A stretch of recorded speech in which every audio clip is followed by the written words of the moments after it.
Hello, hello friends. So, welcome to CEO Finalist का classes by me Ankit Kapoor. So, अब हम start करने जाएंगे चैप्टर नंबर 2. चैप्टर नंबर 2 हम स्टार्ट करें इससे पहले मैं आपको याद दिलाना चाहूँगा आपकी प्री रिक्विजिट्स के हैं. इंस्टीट्यूट का स्टडी मटेरियल आपके पास ना हो तो डाउनलोड कर सकते हैं आप. एक नोटबुक, एक हाइलाइटर. मैं जो भी कराऊंगा इंस्टीट्यूट के स्टडी मटेरियल के हिसाब से टॉपिक वाइज टॉपिक कराऊंगा, उसी ऑर्डर में कराऊंगा. आपको उससे कंपेयर करना है जो मैं पढ़ा रहा हूँ. साथ में अपने स्टडी में अपने नोटबुक में एक नोट्स बनाने हैं जिससे कि आप जब रिवाइज करें तो आपको रिवाइज करने में आसानी हो. So let us begin with chapter number 2.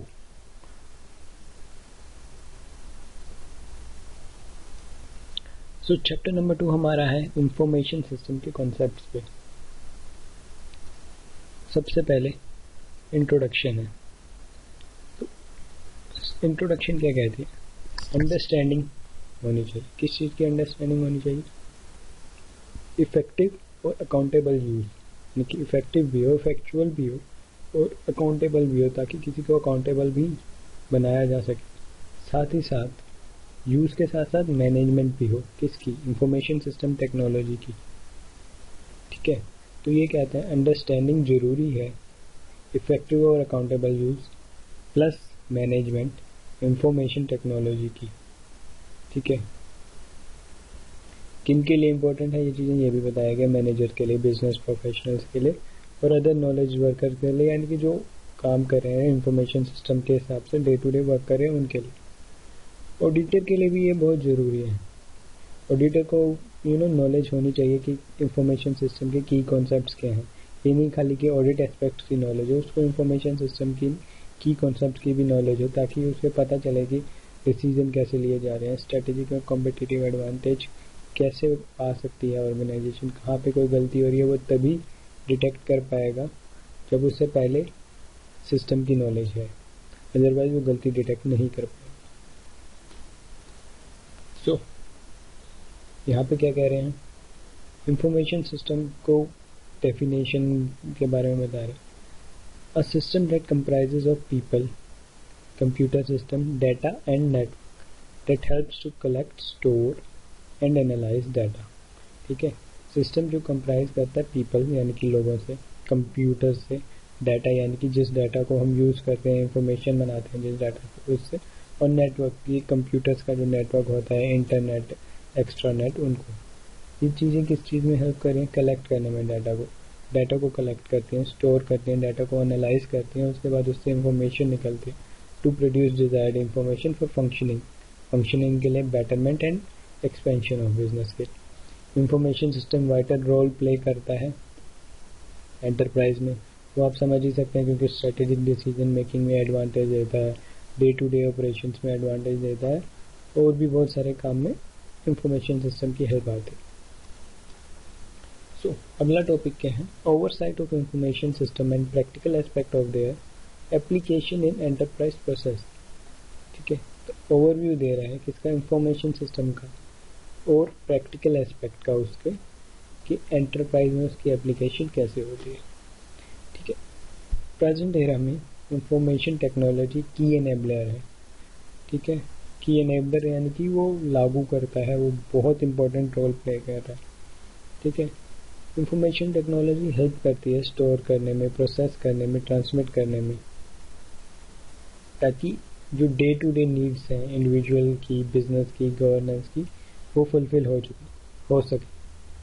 ठीक है, नेक्स्ट लाइन क्या कहते हैं? IT has urged in rapid dynamic changes in business environment and the way enterprise operate. यानी कि चेंजेस आए हैं IT की वजह से, कि बिजनेस में काम जैसे हो रहा है उसमें, और डे टू डे एक्टिविटीज़ में आप देखेंगे IT की वजह से अब ई कॉमर्स आ गया है. आप घर पे बैठे शॉपिंग कर रहे हैं, आप घर पे बैठे कुछ भी करते हैं, पेमेंट के लिए इतनी सारी नई नई ऐप्स आ रही हैं, गवर्नमेंट ने भी लॉन्च कर दी भीम ऐप्स. तो ये सब ई कॉमर्स से रिलेटेड है, और ये rapid changes, dynamic changes world में आ रहे हैं.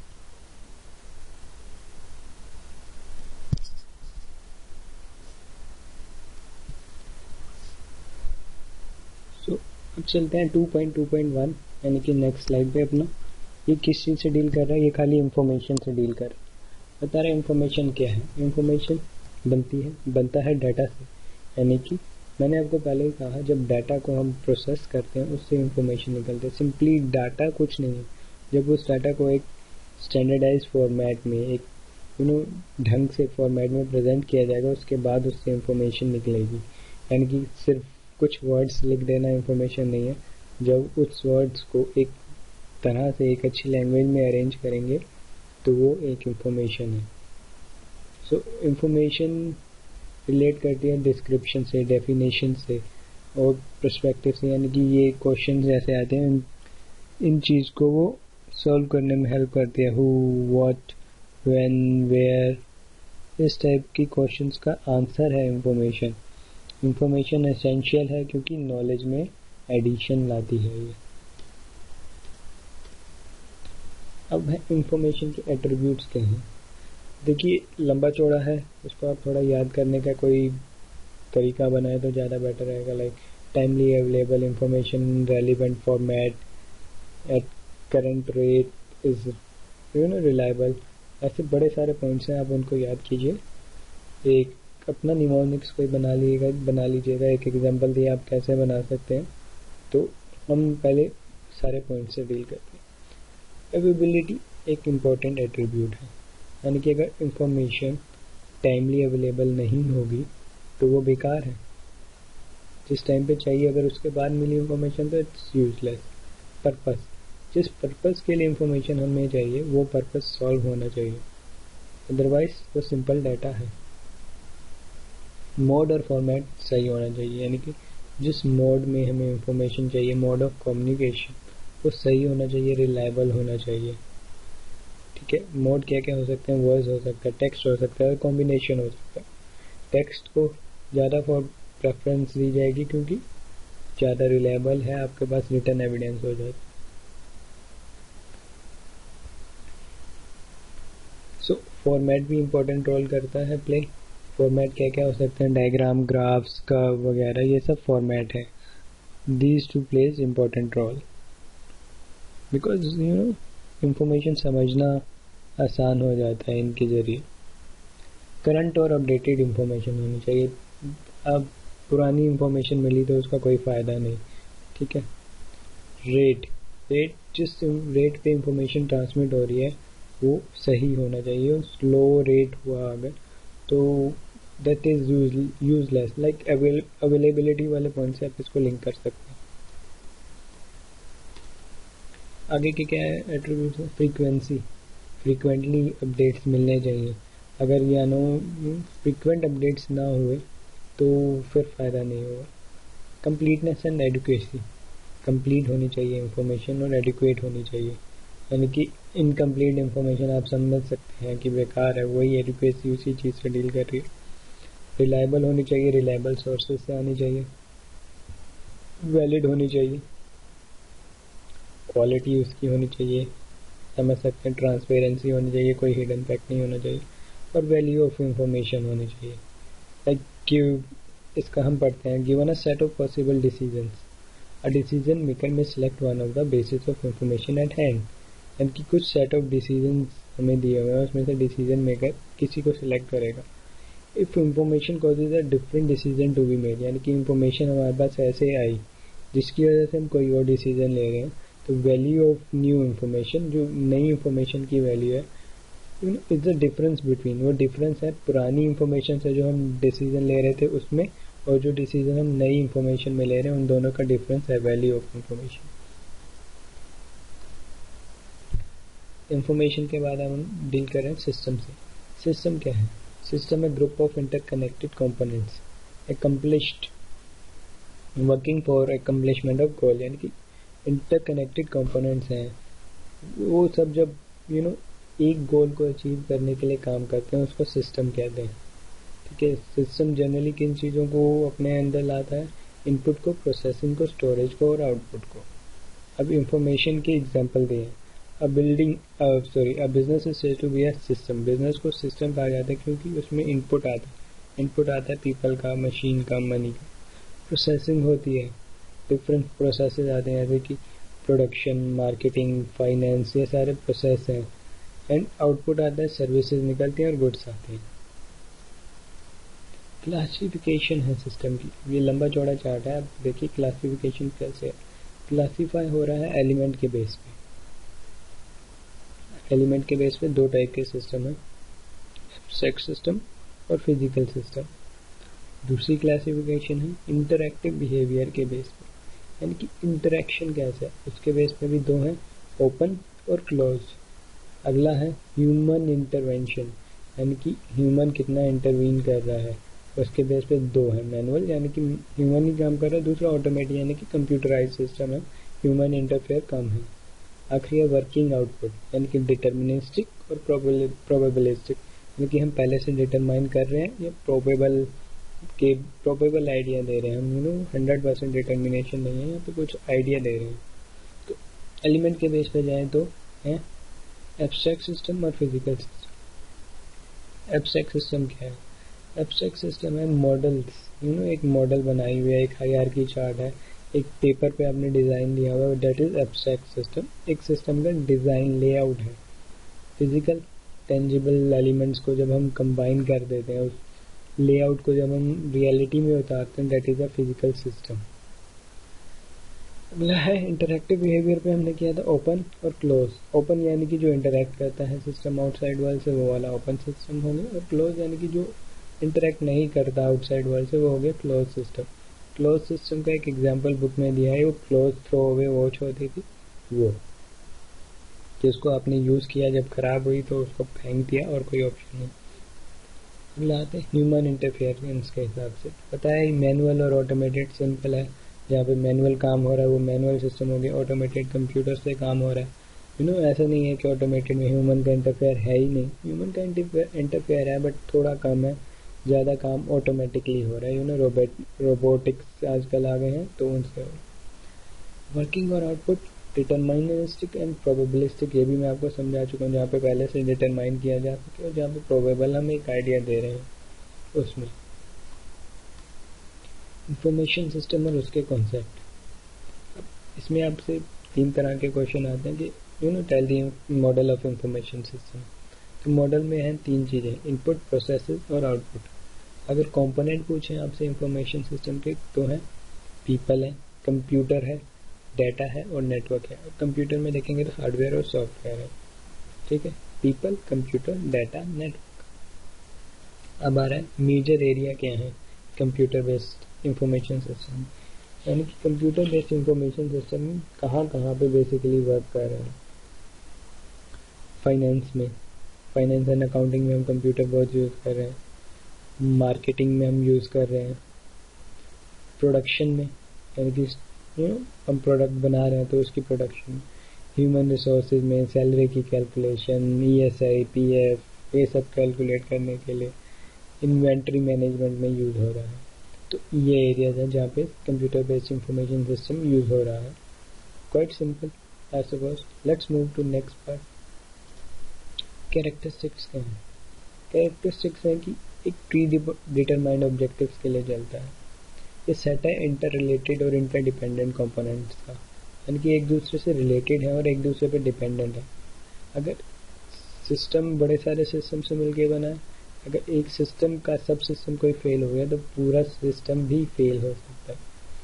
द वे आर सब सिस्टम वर्क विद अनदर सब सिस्टम, जैसे कि मैंने कहा सिस्टम बड़े सारे सब सिस्टम से बना है, जब दोनों एक दूसरे से मिलके काम करते हैं तो उसको कहते हैं इंटरेक्शन।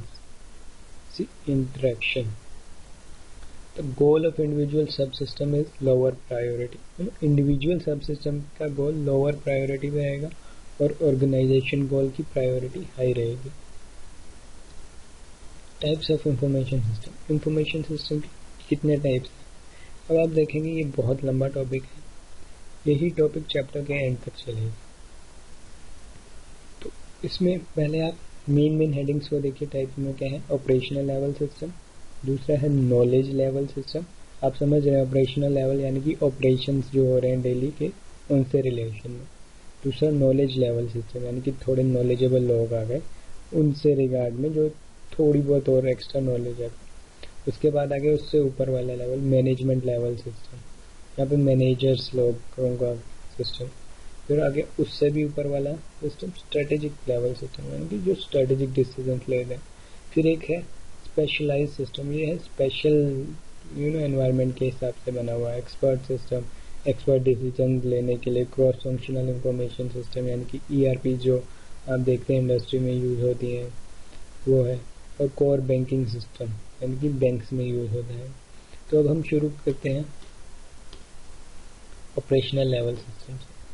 सो ऑपरेशनल लेवल सिस्टम या ऑपरेशनल सपोर्ट सिस्टम क्या है? सपोर्ट करता है ऑपरेशनल मैनेजर्स को किसमें? इन ट्रैकिंग एलिमेंट्री एक्टिविटीज़, जो एलिमेंट्री एक्टिविटीज़ हैं उनको ट्रैक करने में। ये डे टू डे ऑपरेशन से डील करता है। डाटा इनपुट बहुत ज़्यादा है, इसमें इनवॉइस प्रोसेसिंग हो रही है, बहुत सारा डाटा डल रहा है। वो सब चीज़ें ऑपरेशनल लेवल सिस्टम में आते हैं। जो बेसिक लेवल की अकाउंटिंग होती है, बेसिक लेवल की डाटा एंट्री, वो सब आती है। ये बहुत सारे इंफॉर्मेशन प्रोड्यूस करते हैं जो कि आगे जाके यूज़ होती है अगले अगले लेवल पे, उसको इनपुट की तरह ये सब यूज़ हो जाती है। यहाँ पे तो जो इन्फॉर्मेशन डाली वो आपका तो आउटपुट हो गया, बट अगले लेवल उसको इनपुट की तरह यूज़ करता है। उसके मैनेजमेंट इंफॉर्मेशन सिस्टम है जो अगला लेवल है, वो ऑपरेशनल लेवल का जो इंफॉर्मेशन होता है उसका इनपुट बन जाता है। इस लेवल का आउटपुट उसका इनपुट बन जाता है। सो ऑपरेशनल सपोर्ट सिस्टम का कंपोनेंट है पहला ट्रांजैक्शन प्रोसेसिंग सिस्टम। नाम से ही आपको पता चल गया होगा कि ट्रांजैक्शंस आ रही हैं, उसको प्रोसेस करना है, उसका सिस्टम है। ये लोवेस्ट लेवल ऑफ मैनेजमेंट से डील कर रहा है। मैनिपुलेट करता है डाटा को, यानी कि डाटा की प्रोसेसिंग करता है, नथिंग मोर देन दैट। इसमें उससे कुछ अलग नहीं लिखा गया। डाटा को मैनिपुलेट करना, उस चीज़ से डील कर रहा है। Sale, purchase, production, receipt of invoice, transaction, इन सब से डील कर रहा है, उनकी डाटा एंट्री से डील कर रहा है। बेसिकली ये किन एक्टिविटी से डील कर रहा है? कैप्चर कर रहा है डाटा को, प्रोसेसिंग कर रहा है डाटा की, उस डाटा से इंफॉर्मेशन जनरेट कर रहा है, और क्वेरीज अगर आ रही हैं उनसे डील कर रहा है, प्रोसेसिंग कर रहा है क्वेरीज की।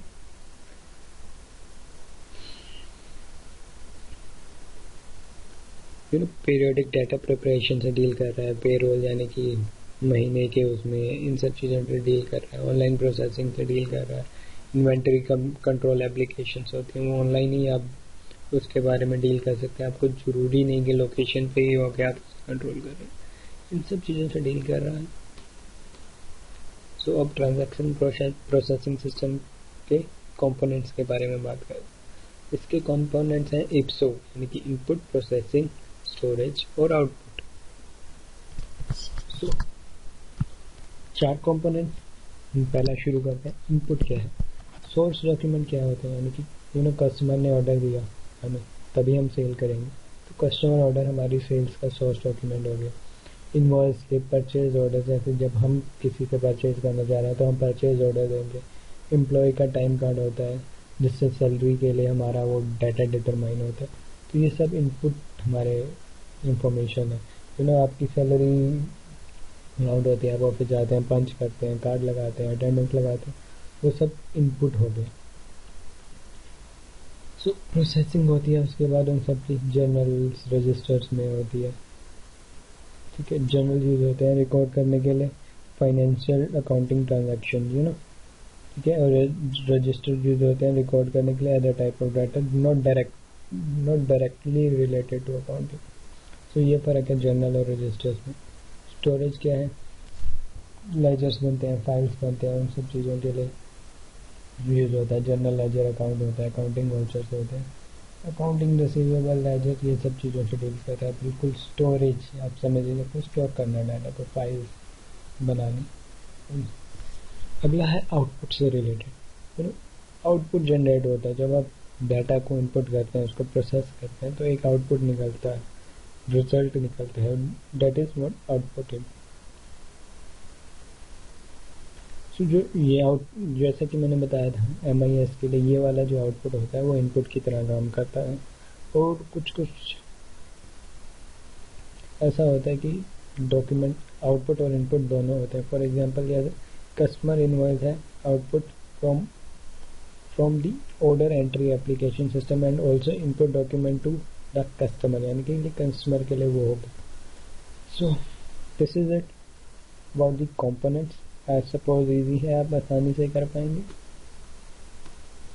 अब आ रहे फीचर्स के हैं ट्रांजैक्शन प्रोसेसिंग सिस्टम के. फीचर्स हैं बहुत सारा डाटा होगा, लोअर लेवल ऑफ जो एम्प्लॉयज आते हैं उनके पास कॉन्टीन्यूस डाटा आता है, उनकी डाटा एंट्री का ही काम है, तो उनके पास डाटा ज़्यादा आता है जिसको वो एंटर करते हैं. बिजनेस के प्रोसेस को ऑटोमेट करने से डील करता है. So large volume of data. दूसरा हो गया ऑटोमेशन ऑफ बिजनेस प्रोसेस, यानी कि बिजनेस का प्रोसेस ऑटोमेटिक वे में चल सके, उससे उसका ये बेसिक एम है. बेनिफिट इसके आसानी से आप मेजर्स कर सकते हैं, यानी कि अगर आपने ट्रांजैक्शन प्रोसेसिंग सिस्टम लगाया तो आप उसका बेनिफिट मेजर कर सकते हैं. कैसे? कॉस्ट एनालिसिस कर सकते हैं उसकी. आप ये देख सकते हैं कि पहले काम जो हो रहा था, जब आपका टीपीएस नहीं लगा था तब काम हो रहा था, तब कितना खर्चा होता था. अब टीपीएस लगाने के बाद जो खर्चा हो रहा है उसमें कितना खर्चा हो रहा है वो डील कर सकते हैं. इफेक्टिवनेस कितनी बड़ी है वो चीज़ डील कर सकते हैं. लोगों का आपका आउटपुट कितना करेक्टली प्रोसेस हो रहा है वो सब चीज़ों से आप डील कर सकते हैं. पहले भी बता चुका हूँ, इसका आउटपुट दूसरे के लिए इनपुट होता है, तो ये सोर्स ऑफ इनपुट बन जाता है अदर सिस्टम्स के लिए. ये फीचर्स थे. अब हम आगे अगले पे. हमारा ऑपरेशनल लेवल सिस्टम हो गया. अब आगे knowledge level system. Knowledge level system में क्या क्या आता है? ऑफिस ऑटोमेशन सिस्टम और knowledge management system. Office automation system आप समझ रहे होंगे कि ऑफिस को ऑटोमेट करने के सिस्टम जो होते हैं, यानी कि ऑफिस का काम ऑटोमेट होके चल सके उसमें. और दूसरा है नॉलेज मैनेजमेंट सिस्टम, यानी कि नॉलेज को मैनेज करना है. नॉलेज मैनेजमेंट बेसिकली जो ह्यूमन नॉलेज है उससे डील कर रहा है, उसको मैनेज करना. So this system support discovery, processing and storage of knowledge से डील करते हैं. डाटा वर्कर से डील करते हैं, जो डाटा डाल रहे हैं उनसे डील करते हैं. सपोर्ट करते हैं बिजनेस को इंटीग्रेट करने के लिए नई नॉलेज जो आई उसको. Control of flow of paper work, यानी कि पेपर वर्क कैसे कैसे फ्लो होगा उस चीज़ से डील करते हैं, उसके ऑटोमेशन से डील करते हैं. सो this is it.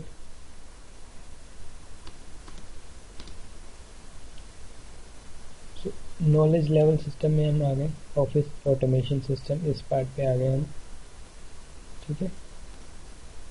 So office automation system क्या है? इज मोस्ट रैपिडली एक्सपेंडिंग, मतलब बहुत ज़्यादा रैपिड एक्सपेंडेशन हो रही है इनमें, उन चीज़ से डील कर रहा है. तो इसमें क्या क्या चीज़ें आती हैं? ऑफिस को ऑटोमेट करने का सिस्टम. अब आप जब नाम पढ़ेंगे आप इसको लिंक कर सकेंगे इन चीज़ों से कि इन चीज़ों से वाकई में ऑफिस का काम ऑटोमेटिक हो रहा है. डॉक्यूमेंट कैप्चर करने की चीज़ें हैं. अब डॉक्यूमेंट कैप्चर करने की क्या चीज़ें हैं? डॉक्यूमेंट आता है आपका मेल से, नोट से, हैंड आउट से, चार्ट से, ग्राफ, ये सब तरीके से आप एक डॉक्यूमेंट्स को कैप्चर कर रहे हैं. उसके बाद आप डॉक्यूमेंट क्रिएट कर रहे हैं. कैसे? डिक्टेशंस होती हैं, एडिटिंग ऑफ टेक्स्ट होता है, टेक्स्ट कुछ आया आप उसको अपने काम के हिसाब से एडिट कर रहे हैं. ये होता है कि आपने डॉक्यूमेंट को क्रिएट किया, कुछ एंट्री कर रहे हैं, आप इनपुट डाल रहे हैं, वो सब होगी डॉक्यूमेंट क्रिएशन. रिसिप्शन डिस्ट्रीब्यूशन, यानी कि रिसीव करना और डिस्ट्रीब्यूट करना अप्रोप्रिएटली, जिसको हम चाहिए उसको डिस्ट्रीब्यूट करना, तो वो है. कॉरेस्पॉन्डेंस डिस्ट्रीब्यूट होते हैं, आप समझ सकते. Filing, search, retrieval and follow up से डील कर रहे हैं. कुछ चीज़ फाइल करना, कुछ ढूंढना हो, किसी चीज़ को रिट्रीव करना हो, निकालना हो, फॉलोअप लेने हो. देखेंगे आप मेल में आपका अगर आउटलुक कॉन्फ़िगर किया हो आपने कभी, तो आप देखते हैं उसमें ऑप्शन आता है फॉलोअप्स लेने का. तो ये ऑटोमेशन है कि आपको याद दिला देगा भाई फॉलोअप लेना है. चीज़ों की कैलकुलेशन में मदद करता है. एक्सेल आप देख सकते हैं बहुत ज़बरदस्त है चीज़ के लिए. रिकॉर्डिंग यूटिलाइजेशन ऑफ रिसोर्सेज की यूटिलाइजेशन को रिकॉर्ड करने में इफेक्टिवनेस में काम आता है. आप एक रिकॉर्ड कीपिंग के लिए यूज़ कर सकते हैं फाइल्स को. एक्सेल, माइक्रोसॉफ्ट एक्सेस एक बहुत अच्छा एग्जांपल है रिकॉर्ड करने के लिए, डाटा मेंटेन करने के लिए. सो All the activities mentioned there have very simple, effective, efficient computer use से डील कर रही हैं आप. Nothing to explain in this. So let's move on to the next slide. Benefits क्या हैं अब ऑफिस ऑटोमेशन सिस्टम के. अब आप देखेंगे 4 बेनिफिट्स थे. मैंने कोशिश की कि आपको याद करना थोड़ा आसान रहे, तो इसलिए इन बेनिफिट्स को 2 पार्ट्स में डिवाइड कर दिया. एक पार्ट डील कर रहा है कि क्या क्या चीज़ में इम्प्रूवमेंट आई, और दूसरा पार्ट डील कर रहा है बेनिफिट का कि क्या क्या चीज़ें रिड्यूस हुई. तो इम्प्रूवमेंट आई कम्युनिकेशन में. Within the organisation communication improve हुआ. Accuracy of information flow and smoothness of information flow बढ़ी है. स्मूथली इंफॉर्मेशन फ्लो होता है, तो ये इम्प्रूवमेंट आई. रिड्यूस क्या हुआ, साइकिल टाइम रिड्यूस हुआ है. और रिड्यूस क्या हुई है, कॉस्ट ऑफ ऑफिस कम्युनिकेशन, यानी कि जो खर्चा होता था वो कम हुआ है. खर्चा कम हुआ है, साइकिल टाइम कम हुई है. कम्युनिकेशन इम्प्रूव हुआ और इंफॉर्मेशन का फ्लो इम्प्रूव हुआ, स्मूथनेस इम्प्रूव हुई है. ये थे बेनिफिट्स. अब आ गया computer based office automation system का एक पार्ट. क्या है, एग्जांपल समझ लीजिए, उसके बड़े सारी एप्लीकेशंस हैं, उनके बारे में डिटेल में हम जाएंगे, वो बता रहे हैं. सो पहला है टेक्स्ट को प्रोसेस करने का system, Microsoft word. Text processing system क्या करते हैं, most commonly use office automation system है. ऑफिस में बहुत ज़्यादा यूज होते हैं. आपका रिटर्न वर्ड्स का, लैंग्वेज का इंस्ट्रक्शंस देनी हो, मेल्स पे बात करनी हो, SOPs बनानी हो, सिस्टमेटिक ऑपरेशन प्रोसीजर्स, क्या क्या कैसे कैसे काम होगा, वो सब डील करने में बहुत मदद करता है. बिजनेस के प्रोसेस को ऑटोमेट करने में मदद करता है. लेटर बनते हैं, रिपोर्ट बनती है, मेमोज बनते हैं, तो ये सब ऑटोमेटिक हो जाता है. आजकल आप जानते ही हैं कि बहुत सारे ऑप्शंस आते हैं, टेम्पलेट्स आते हैं कि आपका काम आसान कर देते हैं, आपके एफर्ट्स को मिनिमाइज करते हैं. सो टेक्स्ट प्रोसेसिंग सिस्टम में सिंपली भी है वर्ड प्रोसेसिंग सिस्टम और desktop publishing system. Desktop publishing system क्या करता है, हेल्प करता है quick production of multiple copies of document. Desktop को पब्लिश करना, प्रिंटर उस चीज़ से डील कर रहा है, तो बड़ी सारी कॉपीज निकाल सकते हैं. Desktop publishing system are often supported with laser printer, inkjet printer, मैंने आपको पिछले पॉइंट में ही बताया, scanners and other such devices. Good quality of production निकले इसलिए. टेक्स्ट प्रोसेसिंग सिस्टम के बाद अगला सिस्टम है हमारा इलेक्ट्रॉनिक डॉक्यूमेंट मैनेजमेंट सिस्टम. मैं मैनेजमेंट वर्ड पर फोकस कर रहा हूँ क्योंकि आगे इलेक्ट्रॉनिक डॉक्यूमेंट से रिलेटेड एक और पॉइंट आएगा. ये है मैनेजमेंट का सिस्टम. इलेक्ट्रॉनिक डॉक्यूमेंट आए, उनको मैनेज करना है, तो कैप्चर करना है इंफॉर्मेशन को. इलेक्ट्रॉनिक डॉक्यूमेंट अगर आपके पास आया, उससे डील कर रहा है, ठीक है, उसको स्टोर करना है फ्यूचर रेफरेंसेस के लिए, ठीक है. And make them available to the user when required, जब ज़रूरत होगी तब अवेलेबल हो जाए. Link to office automation system से लिंक्ड है, किस चीज़ से, टेक्स्ट प्रोसेसर से, इलेक्ट्रॉनिक मैसेज से जो लिंक्ड है. मैसेज मैंने बताया, ईमेल से, इलेक्ट्रॉनिक मैसेज कम्युनिकेशन सिस्टम से लिंक्ड है, तो ये उन सब चीज़ों से लिंक है. दिस सिस्टम है यूजफुल के लिए रिमोट एक्सेस, यानी कि आपका डाटा कहीं पड़ा है और आप अभी अपने सिस्टम पे नहीं है, बट आप कहीं और बैठ के भी उसको यूज़ कर सकते हैं. सर्वर से अगर कनेक्टेड हो तो आप कहीं और से भी डाटा एक्सेस कर सकते हैं. So in case of internal communication, document management system can prove to be very useful. कैसे, the loan application form fill होता है ब्रांच में and can be accessed by sanctioning officer. Scrutiny के लिए head office में वो उसको scrutiny कर सकता है. ब्रांच से हेड ऑफिस को लिंक कर दिया तो हेल्पफुल है इस हिसाब से.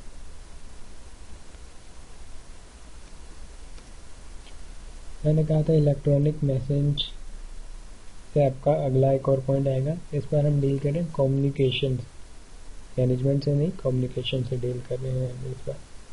उसकी कंपोनेंट क्या क्या है. एक है ईमेल, ठीक है, कम्युनिकेशन में मदद करता है ईमेल. फैक्स मेल, फैक्स और वॉइस मेल, आप समझ गए होंगे तीनों, ठीक है. ईमेल के लिए पॉइंट्स हैं, सिंपल इलेक्ट्रॉनिक ट्रांसमिशन होती है. ऑनलाइन ही आप इसको डेवलप कर सकते हैं और एडिट कर सकते हैं, ब्रॉडकास्ट कर सकते हैं, यानी कि एक ही बार में बहुत सारे लोगों को भेज सकते हैं. सकते हैं, सीसी में रख के बीसीसी में रीड आउट कर सकते हैं। कोई मैसेज आपके पास आया, आप आगे भेजना चाहते हैं उसको तो फॉरवर्ड कर सकते हैं, इंटरेक्ट कर सकते हैं अदर इंफॉर्मेशन सिस्टम से।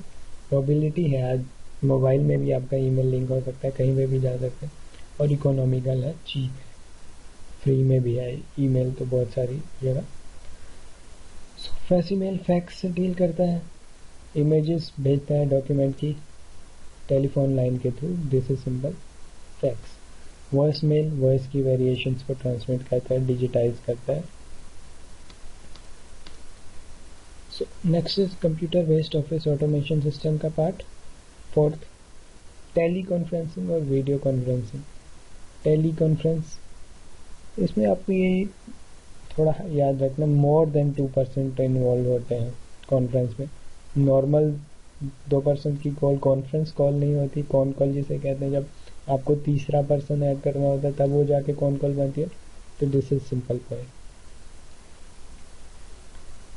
यू नो टेली कॉन्फ्रेंसिंग क्या हेल्प करता है, reducing the time and cost of meeting. अगर बहुत सारे जन इकट्ठे होकर किसी प्लेस पे मिलेंगे और वहाँ पे मीटिंग करेंगे तो उससे बेटर है कि टेली कॉन्फ्रेंसिंग कर लें, अलग अलग जगह पे बैठें, ऑनलाइन मिलें और अपना डिसीजन जो लेना है, डिसीजन मेकिंग वहाँ पे कर सकते हैं। ट्रैवलिंग टाइम बचता है, कॉस्ट बचती है, ट्रैवलिंग कॉस्ट बचती है और भी बड़ी तरह से कॉस्ट बचती है।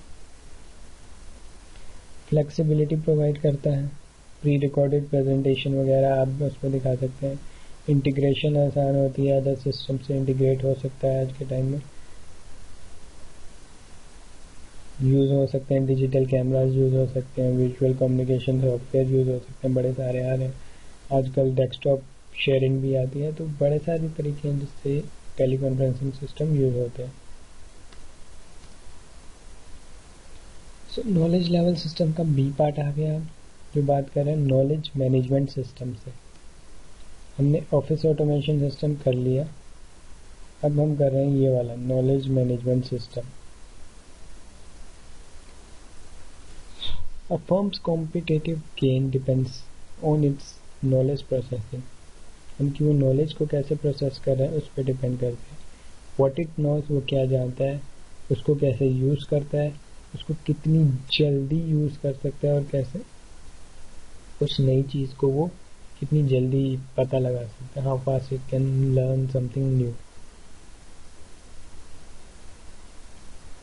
सो नॉलेज मैनेजमेंट सिस्टम क्या है, प्रोसेस का कैप्चरिंग करने का, डेवलप करने का, शेयर करने का, इफेक्टिवली यूज़ करने का ऑर्गेनाइजेशन की नॉलेज को, नॉलेज की मैनेजमेंट है। तो नॉलेज होती है दो टाइप्स की, एक्सप्लिसिट नॉलेज और टैसिट नॉलेज। तो दो टाइप्स की नॉलेज क्या क्या है। Explicit knowledge is that what can be formalised, यानी कि एक्सप्लेन की जा सके, जिसको आप एक फॉर्मल तरीके से डॉक्यूमेंट कर सकते हैं, उसको लिख के बता सकते हैं, बोल के समझा सकते हैं, किसी तरह के समझा सकते हैं, एक्सप्लेन कर सकते हैं, वो होती है एक्सप्लिसिट नॉलेज। दूसरी है टैसिट नॉलेज, जो किसी बंदे के स्किल, पर्सनल स्किल में होती है, वो चीज़ होती है, ये चीज़ एक्सप्लेन नहीं की जा सकती।